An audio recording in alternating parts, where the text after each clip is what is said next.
மருத்துவத் துறையில் கடந்த 35 ஆண்டு கால பயணத்தில் புதிய மைல்கல்லாக சுந்தராபுரம் அபிராமி மருத்துவமனையில் அபிராமி நெக்ஸ்ட் கேர் துவக்கம். கோவை சுந்தராபுரம் பகுதியில் கடந்த 1992ஆம் ஆண்டு ஒரு மருத்துவமனையாக தனது மருத்துவ சேவையை தொடங்கிய ஸ்ரீ அபிராமி மருத்துவமனை கடந்த 35 ஆண்டு காலமாக தரமான மற்றும் அர்ப்பணிப்பு மிக்க மருத்துவ சேவையை வழங்கியுள்ளது.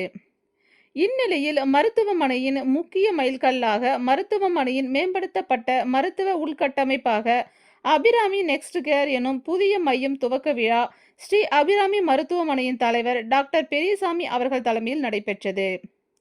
இதில் சிறப்பு விருந்தினர்களாக தமிழக அரசின் மதுவிலக்கு மற்றும் ஆயத்தீர்வுத்துறை அமைச்சர் விக்னேஷ் மற்றும் பிற்படுத்தப்பட்டோர் நலத்துறை அமைச்சர் சம்பத்குமார் ஆகியோர் கலந்து கொண்டு புதிய மருத்துவ சேவைகளை உள்ளடக்கிய அபிராமி நெக்ஸ்ட் கேர் மருத்துவ உள்கட்டமைப்பை திறந்து வைத்தனர். இந்நிகழ்ச்சியில் ஸ்ரீ அபிராமி மருத்துவமனை இயக்குநர்கள் மருத்துவர்கள் குந்தவை தேவி பெரியசாமி, செந்தில்குமார், பாலமுருகன், உமாதேவி, சுசாரிதா ஆகியோர் கலந்து கொண்டனர்.